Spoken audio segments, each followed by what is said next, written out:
तरह तरह के भ्रम होंगे, तरह तरह की अड़चने, तरह तरह के विघ्न और व्यवधान। भाई कोई तो बात है कि जब से सूरतें नीचे उतारी गई, वापस अपने धाम, अपने लोग, अपने घर नहीं जा पाई। क्यों नहीं जा पाई?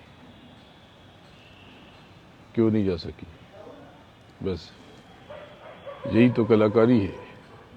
काल पुरुष की आदेश निर्देश या विद्या माया ने बहुत सुंदर कसीदाकारी की है, ऐसी सुंदर रचना की है कि इसको पार पाना आसान नहीं है। यहाँ पर आप कर्मों के विधान में बांध दिए गए। आपने सुना होगा एक देवी है काली। काली कौन देवी है? काली यानी कि काल पुरुष और काली। ये काली माता काल या अर्धचेतना। तो आपने काले रंग की देवी की कल्पना कर ली और उनके घर में महापुरुषों ने बताया कि काली के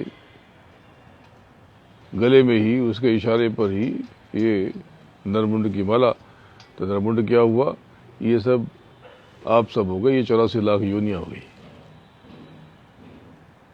और ये जो माला, जिसमें जो धागा है, ये विधि का विधान यानी कर्मों का नियम, ये कर्मों का कानून।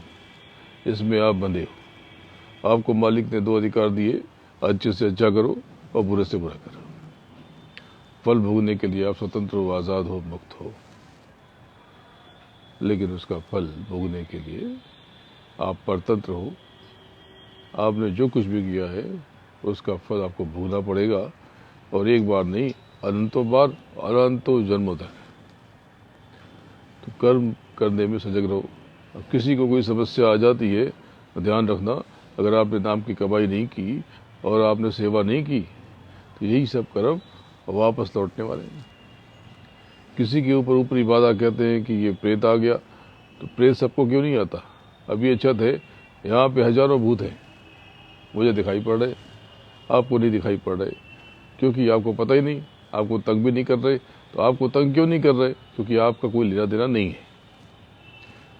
तो किसको तंग करते हैं? ये जिससे लेना देना होता है, यानी जिसकी वजह से ये प्रेत बने, जिसकी वजह से इनकी अकाल मृत्यु हुई, उसको ये बहुत समय तक परेशान करते। लेकिन अगर आप विनती करोगे, गुरु के चरणों में अर्जी लगाओगे, निवेदन करोगे, तो दया मिलेगी और आपके ऊपर एक कवच बन जाएगा। जो लोग अभी साकेत महायज्ञ में सम्मिलित हुए, उन सब के ऊपर एक सुरक्षा का घेरा बन गया। अब उनकी दुख तकलीफ जरा कम हो जाएगी। बड़ी से बड़ी समस्या आएगी लेकिन हल हो जाएगी। जैसे कि छतरी लग जाती है सर पे, तो बारिश होगी तो हम नहीं भीगेंगे, नहीं भीगेंगे तो ज़रूर। ज़्यादा बारिश हो जाए तो छाता खाली इतनी मदद करता है, बाकी हिस्सा गीला हो जाता है, लेकिन इतने से ही बचाव हो जाता है, इतने से ही बचाव हो जाता है। लेकिन बहुत ज़्यादा बारिश आए तो वो काम नहीं करता। काम इसलिए नहीं करता क्योंकि छाता छोटा है। लेकिन आपके गुरु की छतरी बहुत बड़ी है, लेकिन इसको आपके विश्वास का डंडा चाहिए, तभी तो खड़ा होगा। विश्वास का डंडा ना होगा, यकीन का, तो बात बनेगी नहीं। तो पहली शर्त है कि गुरुमुखी हो जाओ। जो जिसको पूजेगा वही हो जाएगा। जो गुरु को पूजेगा गुरु में लीन विलीन हो जाएगा, उसकी पूर्णता को पाकर पूर्ण परिपूर्ण हो जाएगा। जो ब्रह्मा विष्णु महेश और आद्या माँ शक्ति को पूजेगा वही हो जाएगा। जिन जिन धनियों को पूजोगे वो धनी हो जाओगे, जिन जिन देवी देवताओं को पूजोगे वो हो जाओगे। किसी पिशाच को पूछोगे तो पिशाच बन जाओगे, भूत प्रेत की पूजा करोगे भूत प्रेत बन जाओगे। यानी जो आप सोचोगे वही होगा, वही करने लगोगे वही हो जाएगा। तो अपने कर्मों की दिशा को लेकर सजग रहना। जो पिछला हुआ उसे छोड़ दो, उससे भूल जाओ। अब उसके भोग को समझ समझ करके, सतर्क होकर के भोगना है, और गुरु की दया लेकर के। वो गुरु, वो सदगुरु, वो कितना रहमदिल है, कितना बड़ा दयालु है, रहमान, उसकी रहमत का आपको अंदाज़ा नहीं है। वो अपने उस लोक का वैभव आनंद छोड़ करके, और इस जगत का भी पूर्ण सुख उसके पास हो तो भी उसे छोड़ करके आपके लिए भटकता है। लेकिन आप उस पर उंगली उठाते हो, संदेह करते हो और अजीब अजीब प्रश्न उठाते हो। और आपसे कहा भी गया कि भाई आप किसी की कोई परीक्षा लेगा तो ये तो पास हो जाएंगे, लेकिन जब आपकी परीक्षा ली जाएगी तो आप फेल हो जाओगे। जाने कितने फेल हो गए, जाने कितने फेल हो गए। अरे भाई विश्वास टूट जाएगा तो सब खत्म हो जाएगा। तो गुरु महाराज पर विश्वास रखना, सदगुरु पर यकीन रखना। आपसे कोई कुछ लेने नहीं आ रहा, केवल देने आ रहा, आपको केवल दिया जा रहा। आपके पास अपना कुछ है ही नहीं जो दे सकोगे। तो प्रेमियों, जिन्होंने भी पाया वो रो करके पाया, तड़प करके पाया, अपने भीतर जा करके पाया, स्वयं पर काबू पा के पाया। यानी 5 गुणों पर, 5 तत्वों पर और 3 गुणों पर नियंत्रण के बिना अब देवी देवताओं के और उनके जो 3 मालिक हैं उनके, और उनकी जो एक माँ है उनके भी दर्शन आप नहीं कर सकोगे बिना खुद पर नियंत्रण किए हुए। अगर आप चाहते हो कि जिसको आपने पूजा उसके दर्शन हो जाए, गणपति की हो जाए, इंद्र की हो जाए, गंधर्वों की और यक्षों की हो जाए, वे लक्ष्मी यक्षिणी है और कुबेर यक्ष हैं। इनका भेद पहले पता है, आगे भी बताऊंगा, तो अगर इनकी पूजा करोगे तो इनमें विलीन हो जाओगे।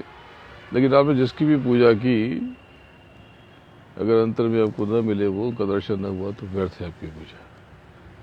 तब आपकी पूजा का क्या अर्थ है भला? कुछ। तो प्रेमियों, अभी भी कुछ बिगड़ा नहीं। सांसों की पूंजी खत्म हो रही, लेकिन जितनी बची है आप उसी से अपना काम कर लो और अपने घर चलो, अपने धाम चलो। ये संसार आपका नहीं है। वो मालिक, वो स्वामी आपको खुद में समाते हुए देखना चाहता है। वो आपके लिए बेकरार है, लेकिन आपको इतनी बड़ी घटना का अंदाजा ही नहीं है। तो प्रेमियों, अभी ये यज्ञ हुआ, इनने बहुत जीवों पे दया की, यज्ञ के देवता ने। अब अगला यज्ञ होने वाला है, उसकी तारीख मोटा मोटी दिवाली के 6 दिन के पश्चात की हो सकती है। तारीख की और स्थान की घोषणा कर दी जाएगी, वो आपको थोड़ा आगे जाकर के बता दिया जाएगा। लेकिन अब अगले यज्ञ की तैयारी में लग जाओ। लेकिन सबसे बड़ी चीज़ ये है कि नाम की कमाई मत छोड़ना, नाम की कमाई मत छोड़ना, नियमित रूप से करते रहना, यही असली चीज़ है। अगर आपने यही नहीं किया तो सब व्यर्थ है, सब कुछ बेकार है। ये जीवन बीतने के कगार पे है और इतनी बड़ी घटना का आपको बोध ही नहीं है, आपको पता ही नहीं है। चलो, बड़ा अच्छा हो गया, आपके दर्शन हो गए। एक कोई सत्संग का कार्यक्रम तो था नहीं, पर आप आए। मैं तो सुबह से इंतज़ार कर रहा था, मुझे बताया गया कि 9, साढ़े 9, 10 बजे तक सब लोग आ जाएंगे, तो मैं तब से इंतज़ार कर रहा था। मुझे तो जाना था, लेकिन कोई बात नहीं, ये काल का देश है। कि काल यानी समय में ही कुछ न कुछ हो जाती है, और कोई हर्ज नहीं है। देखो, मैं आपसे बहुत प्रेम करता हूँ, बहुत ज़्यादा। उस प्रेम की तपिश को आप अपने भीतर महसूस करो।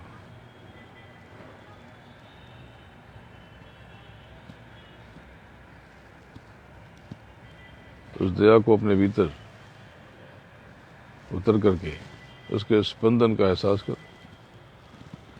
प्रेमियों, एक बात याद रखना, जब कभी मन बेचैन हो तो एक मंत्र, उसको अंतर में दोहरा लेना। वो मंत्र आपको पता है, वो मंत्र है गुरु महाराज थे। ये बहुत बड़ा मंत्र है। जब आप ये दोहराओगे तो आपके अंदर ताकत आ जाएगी, शक्ति आ जाएगी। गुरु महाराज को याद करते रहना। और मैं तो आपका अपना हूँ, आपका सगा हूँ, लेकिन आपका सेवक हूँ, आपका चाकर हूँ, नौकर कह लो, दास कह लो। मैं तो आपका सेवादार हूँ, मैं कुछ नहीं हूँ। जो कुछ है वो मेरा माली है, वो मेरा मालिक। लेकिन मैं क्या हूँ, ये इतना आवश्यक विषय नहीं है। ज़रूरी तो यह है कि आप क्या हो। आप बहुत बड़ी चेतना हो, बहुत बड़ी शक्ति हो, और आप सब नाम की कमाई में लगो और यज्ञ की तैयारी करो। नए जीवों को जोड़ने के काम में शामिल हो जाओ।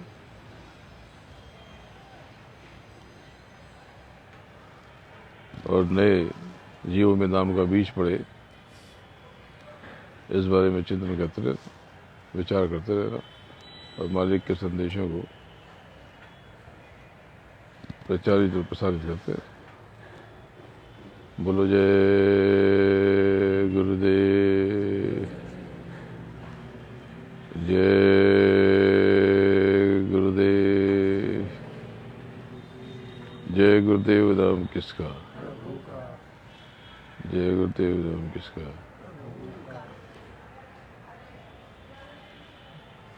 गुरु पदाक के चरणों में बारंबार नमन करता हूँ और आप सबको प्रणाम करता हूँ। जय गुरुदेव।